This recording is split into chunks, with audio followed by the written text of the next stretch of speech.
మనసు ప్రశాంతంగా ఉంటే మనం ఎక్కడ ఉన్నా ప్రశాంతంగానే ఉంటామని ఆలోచించే మంచి మనసు మన మధుది.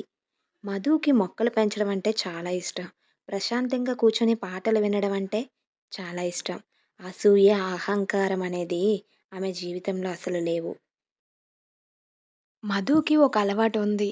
తనకిష్టమైనవి, తనకి కష్టం కలిగించేవి ఏమైనా ఉంటే ఒక పుస్తకంలో అవన్నీ రాసి పెట్టుకునేది.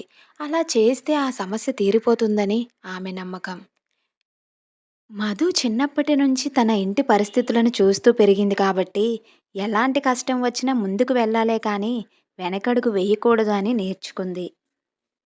ప్రేమ, దోమ అంతా ట్రాష్ అని, మునిగేవాడు ఉన్నన్ని రోజులు ముంచేవాడు ఉంటాడు అని, అలాంటి వాటిపై అసలు నమ్మకమే లేదు తనకి. కానీ తనకి 18 ఏళ్లకే పెళ్లి జరిగింది. తను ఊహించని సంఘటనలే అన్నీ ఎదురయ్యాయి. ఆమె కష్టాలకు ఏనాడు కృంగిపోలేదు.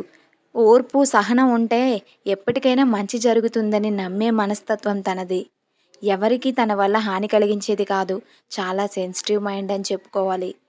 వీటన్నిటికీ కారణం తన జీవితంలో జరిగిన పెళ్లి. తన జీవితంలోకి వచ్చిన అబ్బాయి ఎవరో నెక్స్ట్ ఎపిసోడ్‌లో చూద్దాం. ఈ కథ మీకు నచ్చినట్టయితే ఒక లైక్ చేయండి.